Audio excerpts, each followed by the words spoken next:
আসসালামু আলাইকুম। বিটিভি চট্টগ্রামের সংবাদে সবাইকে স্বাগত জানাচ্ছি। জুবাইদা গুলশানারা। প্রথমেই সংবাদ শিরোনাম। শতবর্ষী প্যাডেল স্টিমার পিএস মাসুদের নতুন নবযাত্রা, নদীভিত্তিক পর্যটনের প্রসারে অনন্য ভূমিকা রাখার আশা নৌ পরিবহন উপদেষ্টার।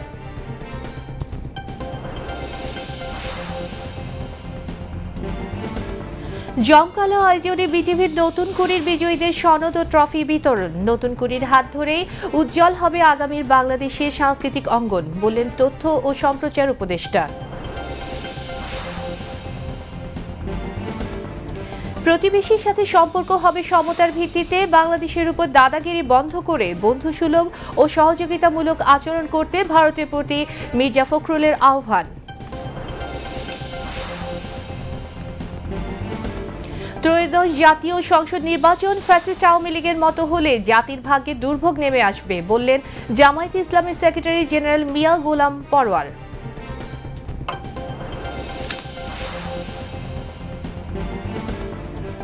প্রকৃতিতে শীতের পদধ্বনি, রাত বাড়লেই বয়ে যায় হিমেল হাওয়া। বন্দরনগরী চট্টগ্রামে শীতবস্ত্র কেনাকাটার ধুম।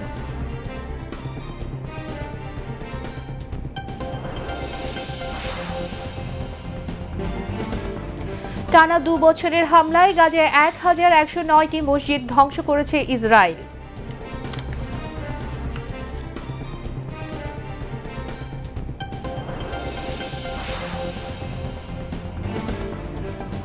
এবং মেসির নৈপুণ্যে ফিফা প্রীতি ম্যাচে অ্যাঙ্গোলাকে 2-0 গোলে হারিয়েছে বিশ্ব চ্যাম্পিয়ন আর্জেন্টিনা।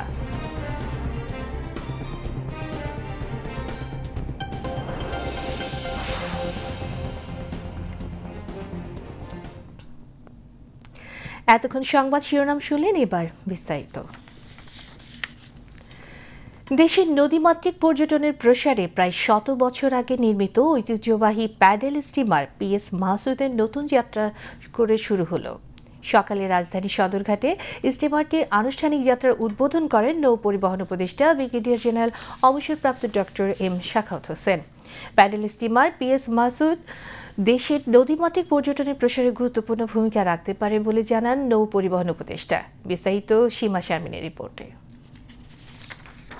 নদীমাতৃক বাংলাদেশের 100 বছরের ঐতিহ্য এবং শতবর্ষী জাহাজের ইতিহাস আগামী প্রজন্মের কাছে তুলে ধরার লক্ষ্যে ঐতিহ্যবাহী প্যাডেল স্টিমার পিএস মাসুদকে অভ্যন্তরীণ নৌরুটে পর্যটন সার্ভিসে যুক্ত করার উদ্যোগ গ্রহণ করে বর্তমান সরকার।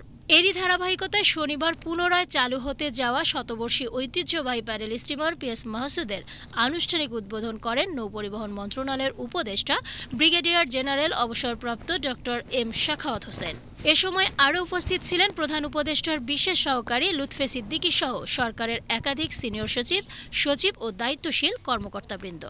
উদ্বোধনকালে নৌপরিবহন উপদেষ্টা বলেন, প্যাডেল স্টিমার পিএস মাসুদ হবে বাংলাদেশের ঐতিহ্য ও নদীভিত্তিক পর্যটনের এক অনন্য মেলবন্ধন। আগামী 21 নভেম্বর থেকে ঢাকা বরিশাল নৌরুটে এটি পর্যটন সার্ভিস হিসেবে নিয়মিত চলাচল শুরু করবে। আমরা এই নদীকে বাঁচাতে চাই, এই নদীকে আমাদের প্রজন্মের কাছে তুলে ধরতে চাই। প্যাসেঞ্জার চালানো যাবে না, এই জন্য আইএমও কনভেনশনে 100 বছর পুরনো কোনো জাহাজ প্যাসেঞ্জার চালাতে পারে না। এটা হয় ঐতিহ্যের কারণে আপনি এটাকে চালাতে পারেন, ঐতিহ্য বা ইতিহাস বা যেটাকে উনি হেরিটেজ। তো আমি এটাকে হেরিটেজ জার্নি হিসেবে নাম দিয়েছি এবং এটা দিয়েছি একজন অপারেটরকে। এটা কোনো পর্যটন মন্ত্রণালয়ের বিষয় নয়, এটা নৌ পরিবহনের একটি পর্যটন। যদি বলি যে নদী পর্যটন, শুধুমাত্র নদী দেখার জন্য, যারা নদী দেখতে চান তাদের জন্য। নৌ পরিবহন উপদেষ্টা বলেন, বাংলাদেশ অভ্যন্তরীণ নৌ পরিবহন কর্পোরেশনের অধীনে থাকা শতবর্ষী এই প্যাডেল স্টিমারটি প্রয়োজনীয় মেরামত করে প্রমোদতরী হিসেবে পুনরায় চালুর সিদ্ধান্তে উচ্ছ্বাস প্রকাশ করেন প্রধান উপদেষ্টা প্রফেসর মোহাম্মদ ইউনুস। বাংলাদেশ অভ্যন্তরীণ নৌ পরিবহন কর্পোরেশন বিআইডব্লিউটিসি জানায়, স্টিমারটির সংস্কার ও আধুনিকায়ন প্রক্রিয়ায় মূল কাঠামো ও ঐতিহাসিক নকশা অক্ষুণ্ণ রেখে ইঞ্জিন, নিরাপত্তা এবং ফায়ার সেফটি সিস্টেম সম্পূর্ণ নবায়ন করা হয়েছে। এতে রয়েছে আধুনিক কেবিন, পর্যটক বান্ধব ডেক এবং ডিজিটাল নেভিগেশন ব্যবস্থা। স্টিমারটি প্রতি শুক্রবার ঢাকা থেকে বরিশাল এবং শনিবার বরিশাল থেকে ঢাকা রুটে চলবে। যাত্রীরা উপভোগ করতে পারবেন নদীর সৌন্দর্য, ইতিহাস ও ঐতিহ্যের এক অনন্য ভ্রমণ অভিজ্ঞতা। নিরাপত্তা নিশ্চিতে এতে সংযোজন করা হয়েছে আন্তর্জাতিক মানের নিরাপত্তা সরঞ্জাম, লাইফবোট, ফায়ার সেফটি ও জিপিএস ব্যবস্থা। ইঞ্জিনে ব্যবহৃত হয়েছে কম ধোঁয়া নির্গমনকারী প্রযুক্তি, যা নদীপথে দূষণ হ্রাসে সহায়ক হবে। প্রাথমিকভাবে সপ্তাহে একদিন ঢাকা থেকে বরিশাল যাবে স্টিমারটি। প্রতি শুক্রবার সকাল ৮টায় ঢাকার সদরঘাট থেকে ছাড়বে, বরিশাল পৌঁছবে রাতে। আগে স্টিমার চলাচল করত রাতে, তবে এবার দিনে স্টিমার চালু করায় নদী ও তীরের দৃশ্য উপভোগে মানুষ আরও আগ্রহী হবে বলে আশা করছেন বিআইডব্লিউটিসির কর্মকর্তারা। সীমা শারমিন, বিটিভি নিউজ। বাংলাদেশ টেলিভিশনের ঐতিহ্যবাহী শিশু কিশোর প্রতিভা অন্বেষণ প্রতিযোগিতা নতুন করি 2025 আজ বাংলাদেশ টেলিভিশন অডিটোরিয়ামে জমজমাট আয়োজন অনুষ্ঠিত হলো এর পুরস্কার প্রদান অনুষ্ঠান। বিজয়ীদের হাতে পুরস্কার তুলে দেন তথ্য ও সম্প্রচার উপদেষ্টা মোহাম্মদ মাহফুজ আলম। অনুষ্ঠানে দেশের বিভিন্ন প্রান্ত থেকে উঠে আসা ক্ষুদে শিল্পীরা আলোকিত করে মঞ্চ। বিস্তারিত জানাচ্ছেন স্বপ্না স্মৃতি। রঙিন আলো আর উচ্ছ্বাসের মঞ্চে আজ মিলেছিল সারা দেশের ক্ষুদে সৃজনশীল প্রতিভারা, যারা প্রথম, দ্বিতীয়, তৃতীয় হয়েছিল নতুন কুড়ি 2025-এর আয়োজনে। শিশু কিশোরদের প্রতিভা অন্বেষণ প্রতিযোগিতা নতুন কুড়ি 2025-এর পুরস্কার প্রদান অনুষ্ঠান উপলক্ষে একঝাঁক ক্ষুদে তারকার কলকাকলিতে মুখরিত হয়ে ওঠে বাংলাদেশ টেলিভিশনের অডিটোরিয়াম। আজ আমি 3টি বিষয়ে পুরস্কার নিব, তো আমার খুবই ভালো লাগছে, আমি অনেক আনন্দিত। আমার খুবই ভালো লাগছে আজকে। প্রথম আমি এত বড় মঞ্চে গান গেতে পেরেছি এবং আজকে তো আরও বেশি ভালো লাগছে। আমি দেশাত্মবোধক খসাকে প্রথম স্থান অধিকার করেছি, আমার খুবই আনন্দ লাগছে। আজকে প্রথমত নিজেকে নিয়ে অনেক প্রাউড লাগছে যে এত দূর পর্যন্ত এসেছি সবাইকে ফেলে। ধনী গানে খসাখায় দ্বিতীয় স্থানটা অর্জন করি।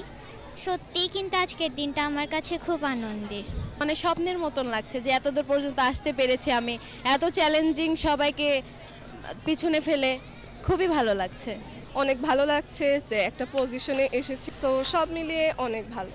অনুষ্ঠানে প্রধান অতিথি হিসেবে উপস্থিত ছিলেন তথ্য ও সম্প্রচার মন্ত্রণালয় উপদেষ্টা মোহাম্মদ মাহফুজ আলম। তিনি বলেন, নতুন কুড়ি নতুন করে শুরু হওয়ায় যারা প্রত্যন্ত অঞ্চল থেকে এসে অংশ নিয়েছে তাদের অভিনন্দন। এই ক্ষুদে শিল্পীরাই একদিন দেশের সাংস্কৃতিক অঙ্গনে উজ্জ্বল ভূমিকা রাখবে। আমরা আশা করি যে তোমরা যেই শাখায় এবং বিষয়ে তোমরা প্রতিযোগিতা করেছো, অনেকেই অনেক র্যাঙ্কিংয়ের ক্ষেত্রে 1st, 2nd, 3rd হয়েছো, কিন্তু তোমাদের আগ্রহ অনেক, তোমরা অনেক দূর যাবে।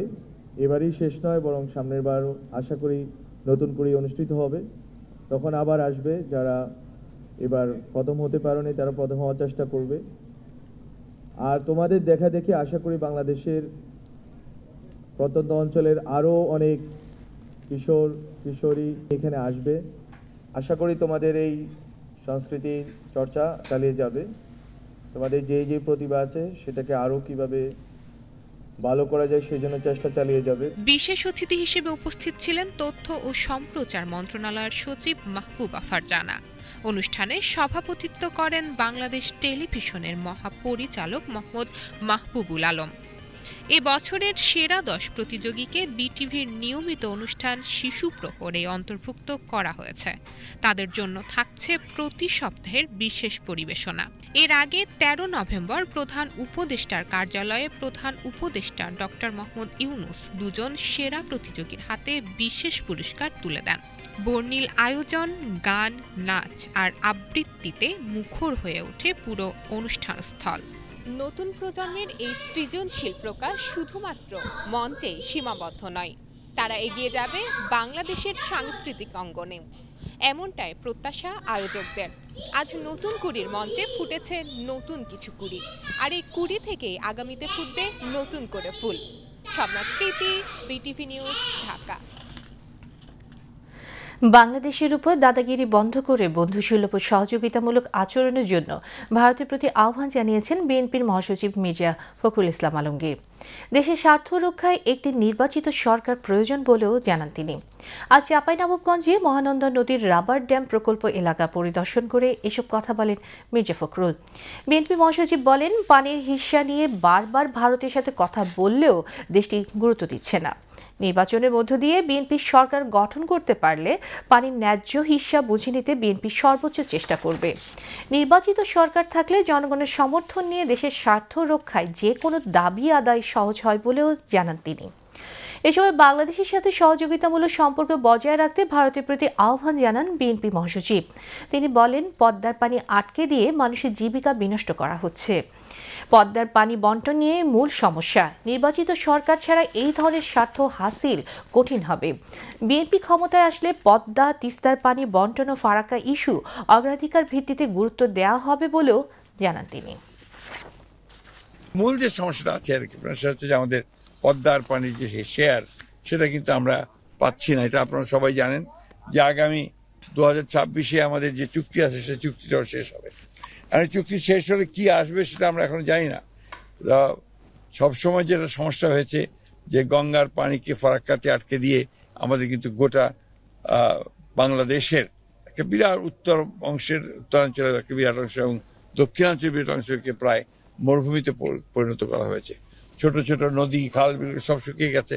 মানুষের জীবন জীবিকা পুরোপুরিভাবে এখানে আপনার ক্ষতিগ্রস্ত হচ্ছে। এটা বারবার ভারতের সঙ্গে এই বিষয়ে কথা বলার পরেও যখন আপনার কথা হয়েছে, সেটাকে তাদের যে আগ্রহ গুরুত্ব পানি শেয়ারিং এর, সেটা কিন্তু সবসময় দেখা যায়নি। বাংলাদেশ মূলত একটা নদীমাতৃক দেশ, 3টা নদী প্রধান, পদ্মা, মেঘনা, যমুনা। সেই পদ্মার পানি আটকে দিয়ে আমাদের মানুষের জীবন জীবিকাকে প্রায় বিনষ্ট করে ফেলা হয়েছে। আমাদের সীমান্তে হত্যা এবং আমাদের আপনার ব্যালেন্স অফ ট্রেডের যেটা ঠিক করা, এই জিনিসগুলোকে আমরা খুব বেশি গুরুত্ব দিতে চাই। বেশি গুরুত্ব আরেকটা দিতে চাই যে আমাদের উপরে দাদাগিরি বন্ধ করা। এটা আমরা চাই যে আমাদের প্রতিবেশী দেশ, তারা ইচ্ছে করলেই তারা আমাদের সঙ্গে সুসম্পর্ক রাখতে পারে। এবারে নির্বাচন ফ্যাসিস্ট আমলের মতো হলে জাতির ভাগে দুর্ভোগ নেমে আসবে বলে মন্তব্য করেছেন বাংলাদেশ জামায়াতে ইসলামী সেক্রেটারি জেনারেল মিয়া গোলাম পরওয়ার। সকালে খুলনায় এক সমাবেশে এ মন্তব্য করেন তিনি। আগামী নির্বাচনকে স্বচ্ছ ও নিরপেক্ষ করতে প্রশাসনকে নিরপেক্ষ থাকার আহ্বান জানান মিয়া গোলাম পরওয়ার। এবারের নির্বাচন যদি 14, 18, 24-এর মতো নির্বাচন হয়, জাতির ভাগ্যে দুর্ভোগ নেমে আসবে। আগে যারা দলের পক্ষে কাজ করেছে, সেই ওসি, পুলিশ, এসপিরা সব পালিয়ে গেছে। আপনাদের বিরুদ্ধেও যদি সেই অভিযোগ আসে, আপনারা কিন্তু এবার পালাবার পথ পাবেন না। উত্তরের হিমেল হাওয়া জানান দিচ্ছে প্রকৃতিতে শীতের আগমনী বার্তা। কার্তিকের শেষ দিকে এসে বাড়ছে দিন ও রাতের তাপমাত্রার পার্থক্য। ইতিমধ্যে দেশে উত্তরাঞ্চলে আগমন ঘটেছে শীতের। চট্টগ্রাম অঞ্চলেও শেষ রাতে বয়ে যায় শীতের হিমেল পরশ। আবহাওয়া অফিসের তথ্য মতে চট্টগ্রামে এবার শীতের আগমন ঘটছে একটু দেরিতে। তবে শীতের বৈশিষ্ট্যে বিশেষ কোনো পরিবর্তন আপাতত দেখা যাচ্ছে না। আরও জানাচ্ছেন সুরেশ কুমার দাস, ক্যামেরায় ছিলেন মোহাম্মদ ইসমাইল। কার্তিক মাস শেষ, শুরু হচ্ছে অগ্রহায়ণ। বাংলা পঞ্জিকা মতে শীতের আগমনও অগ্রহায়ণ মাসে, তাই প্রকৃতিতে পরিবর্তনের আড়ম্বর। গাছের পাতা ঝরার মৌসুম, রুক্ষ শুষ্ক হয়ে উঠছে মাটি ও প্রকৃতির আর্দ্রতা। শীতের শুরুতে নভেম্বরে আজকে চট্টগ্রামের তাপমাত্রা সর্বনিম্নে। এইভাবে দিন দিন আরও কমবে তাপমাত্রা।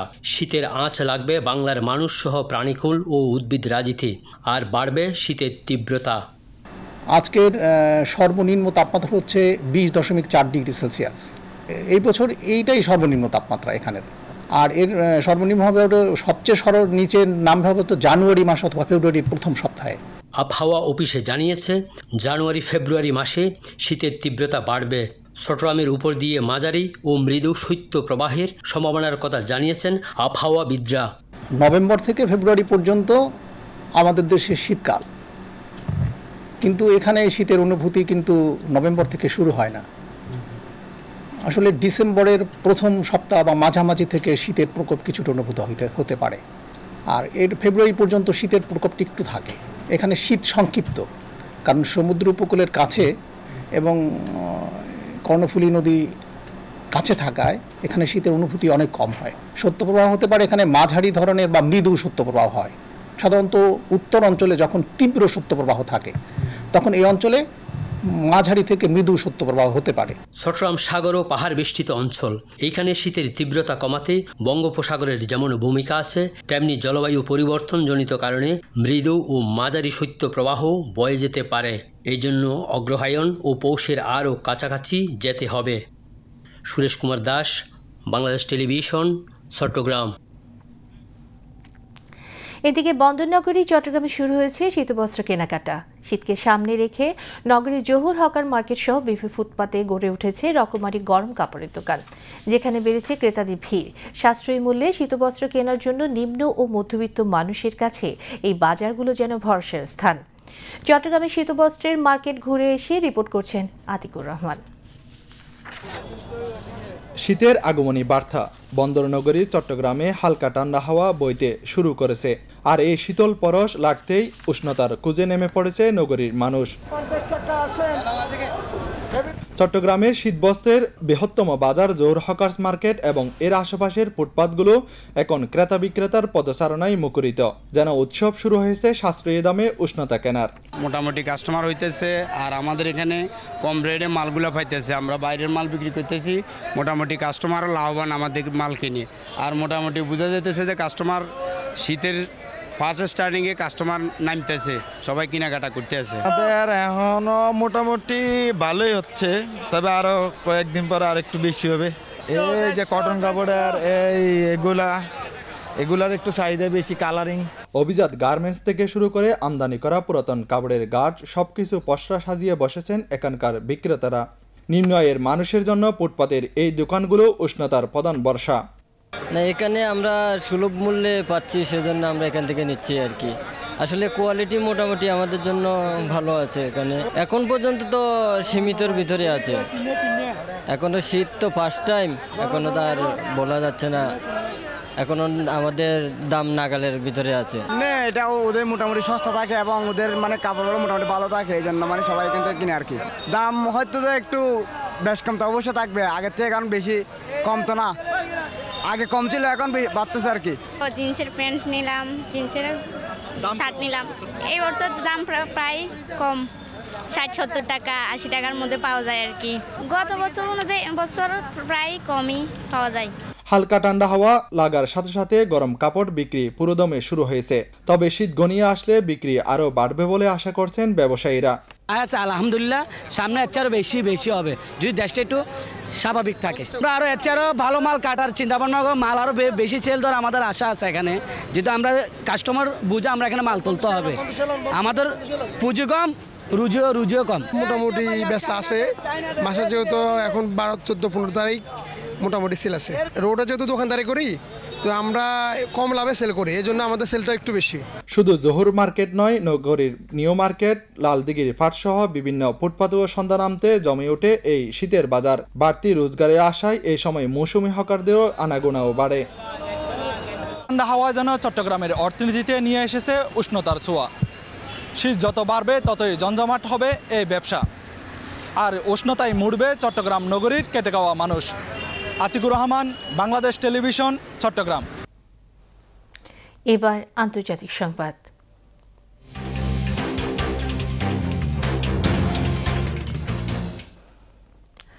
টানা 2 বছরের হামলায় গাজায় হাজারের বেশি মসজিদ ধ্বংস হয়েছে। আল আকসা ঘিরে চলছে গোপন সুড়ঙ্গ খনন, আর প্রতিদিনই বাড়ছে দখলদার বাহিনীর সহিংসতা। এরই মধ্যে পশ্চিম তীরে এক মসজিদে আগুন দিয়ে পবিত্র কোরআনের কপি পুড়িয়ে ফেলেছে ইসরায়েলি বসতি স্থাপনকারীরা, জানিয়ে জাতিসংঘ সহ আন্তর্জাতিক অঙ্গনে চলছে তীব্র নিন্দা।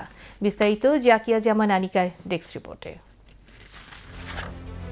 টানা 2 বছরের হামলায় গাজার 1245টি মসজিদের 1109টি ধ্বংস করে দিয়েছে ইসরায়েল। অধিকৃত জেরুজালেমে অবস্থিত আল আকসা মসজিদের সীমানা ঘিরেও গোপন সুড়ঙ্গ খনন করেছে, যেন সহজেই ধসে পড়ে। সেনাবাহিনী মদতপুষ্ট দখলদার বাহিনীর প্রতিদিনের উৎপাত তো আছেই। শুধু গত সপ্তাহেই আল আকসা চত্বরে প্রায় ৪,০০০ দখলদার বিশৃঙ্খলা সৃষ্টি করেছে। এর মাঝেই বৃহস্পতিবার অধিকৃত পশ্চিম তীরের একটি মসজিদে আগুন দিয়েছে স্থানীয় বসতি স্থাপনকারীরা। পুড়িয়ে দিয়েছে মসজিদে থাকা পবিত্র কোরআনের বেশ কয়েকটি কপি। ধর্মীয় স্থাপনায় ঘৃণিত এই হামলার তীব্র নিন্দা জানিয়েছে জাতিসংঘ সহ গোটা মুসলিম বিশ্ব। ওই অঞ্চলে ফিলিস্তিনিদের বিরুদ্ধে সহিংসতার মাত্রা অনবরত বৃদ্ধি পাওয়ার মধ্যে আগুন দেওয়ার এই ঘটনা ঘটেছে। স্থানীয় বাসিন্দারা আল জাজিরাকে বলেন, বৃহস্পতিবার ভোরের দিকেই ইসরায়েলি বসতি স্থাপনকারীরা পশ্চিম তীরের উত্তরাঞ্চলে অবস্থিত সালফিত এলাকার কাছে দেইর ইস্তিয়া গ্রামের হাজ্জা হামিদা মসজিদে আগুন দেয়। ঘটনাস্থল থেকে তোলা ছবিতে দেখা যায় মসজিদের দেয়ালে স্প্রে ব্যবহার করে বর্ণবিদ্বেষী ও ফিলিস্তিন বিরোধী স্লোগান লেখা হয়েছে। আগুনে মসজিদের একটি দেয়াল ও ভেতরের অংশ ক্ষতিগ্রস্ত হয়েছে। পবিত্র কোরআনের কিছু কপিও পুড়িয়ে ফেলা হয়েছে। ফিলিস্তিনের ধর্ম বিষয়ক মন্ত্রণালয় এই ঘটনাকে জঘন্য অপরাধ উল্লেখ করে নিন্দা জানিয়েছে। বলেছে এর মধ্য দিয়ে অধিকৃত ফিলিস্তিনি ভূখণ্ডতে মুসলিম ও খ্রিস্টানদের পবিত্র স্থান হিসেবে বিবেচিত জায়গাগুলোতেও ইসরায়েলি বর্বরতার কথা সামনে এসেছে। জাতিসংঘ মহাসচিব অ্যান্তোনিও গুতেরেসের মুখপাত্র বলেছেন, জাতিসংঘ এই ঘটনা নিয়ে অত্যন্ত উদ্বিগ্ন। নিউ ইয়র্কে জাতিসংঘের সদর দফতরের ব্রিফিংয়ে স্টিফেন ডুজারিক সাংবাদিকদের বলেন, উপাসনালয়ে এমন হামলা সম্পূর্ণ অগ্রহণযোগ্য।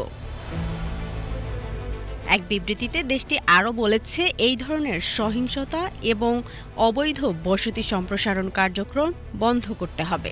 এদিকে ফিলিস্তিনিরা বিশ্ব নেতাদের শুধু নিন্দা নয়, বরং ইসরায়েলের বিরুদ্ধে বাস্তবসম্মত পদক্ষেপ নেয়ার আহ্বান জানিয়েছেন।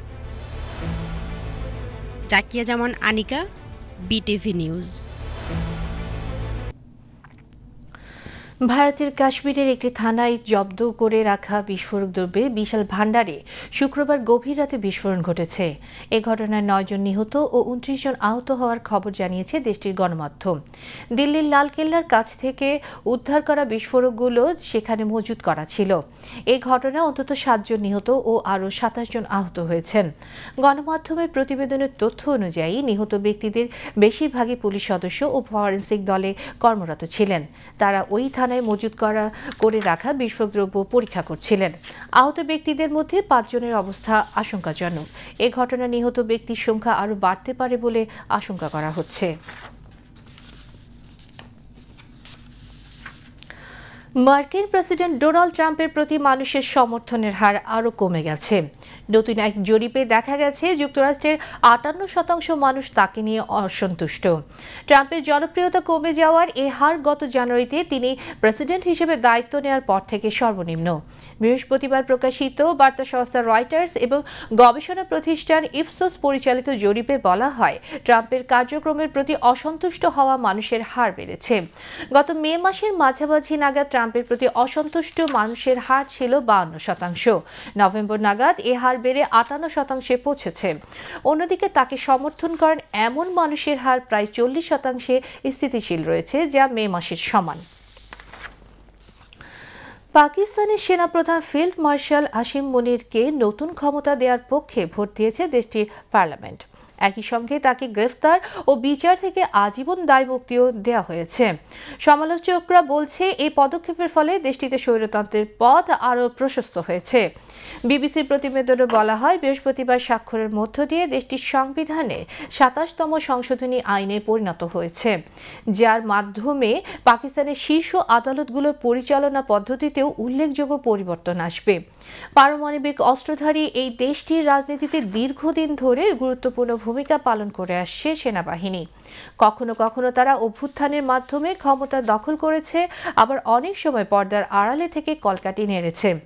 পাকিস্তানের ইতিহাসে জেনারেল পারভেজ মোশাররফ এবং জেনারেল জিয়াউল হকের মতো সামরিক নেতাদের প্রকাশ্যে নিয়ন্ত্রণের ফলে দেশটি একাধিকবার দোদুল্যমান পরিস্থিতির মধ্যে পড়েছে।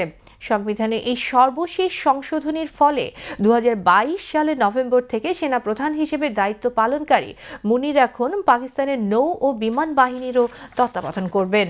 তার ফিল্ড মার্শাল পদবি ও পোশাক আজীবনের জন্য এবং প্রধানমন্ত্রীর পরামর্শে রাষ্ট্রপতি কর্তৃক অবসর গ্রহণের পরেও তাকে দায়িত্ব এবং কাজ প্রদান করা হবে।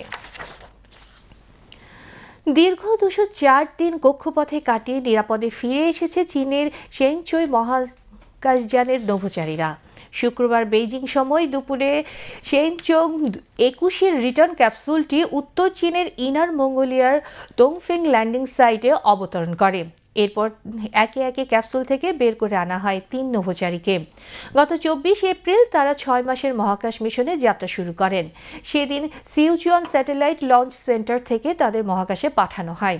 তবে 5 নভেম্বর ফেরার কথা থাকলেও কক্ষপথ ঘুরতে থাকা ক্ষুদ্রাকৃতির বস্তুকণার সঙ্গে আঘাত হতে পারে সন্দেহে ফেরার পরিকল্পনা স্থগিত করা হয়। এরপর চীনা মানববাহী মহাকাশ সংস্থা জরুরি পরিকল্পনা চালু করে। সিদ্ধান্ত নেওয়া হয় নভোযানটিকে কক্ষপথে রেখে গবেষণা কাজ চালিয়ে নেয়ার। সুরক্ষার জন্য দলের 3 সদস্যকে শেনচোং 21-এর রিটার্ন ক্যাপসুলে করে পৃথিবীতে ফেরানো হয়। এবার আবহাওয়ার খবর।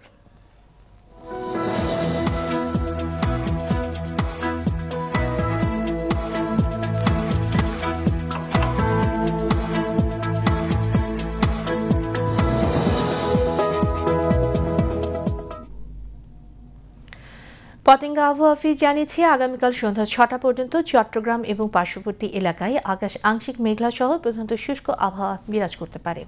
সেই সাথে ভোরের দিকে নদী অববাহিকা ও তৎসংলগ্ন এলাকার কোথাও কোথাও হালকা কুয়াশা পড়তে পারে। রাত ও দিনের তাপমাত্রা প্রায় অপরিবর্তিত থাকতে পারে। পরবর্তী 24 ঘন্টায় আবহাওয়ার সামান্য পরিবর্তনের সম্ভাবনা রয়েছে। নগরীতে আজ সর্বোচ্চ তাপমাত্রা ছিল 32 ডিগ্রি সেলসিয়াস, যা স্বাভাবিকের চেয়ে 2.2 ডিগ্রি বেশি, এবং সর্বনিম্ন তাপমাত্রা ছিল 20.4 ডিগ্রি সেলসিয়াস, যা স্বাভাবিকের চেয়ে 0.1 ডিগ্রি বেশি। আগামীকাল চট্টগ্রামে সূর্যোদয় 6টা 6 মিনিটে এবং সূর্যাস্ত 5টা 9 মিনিটে। এবার জানিয়ে দিচ্ছি কর্ণফুলী নদীতে আগামীকালের জোয়ার ভাটার সময়সূচি। জোয়ার শুরু হবে ভোর 5টা 6 মিনিটে, ভাটা সকাল 10টা 55 মিনিটে। পরবর্তী জোয়ার শুরু হবে বিকেল 5টা 15 মিনিটে এবং ভাটা রাত 11টা 15 মিনিটে।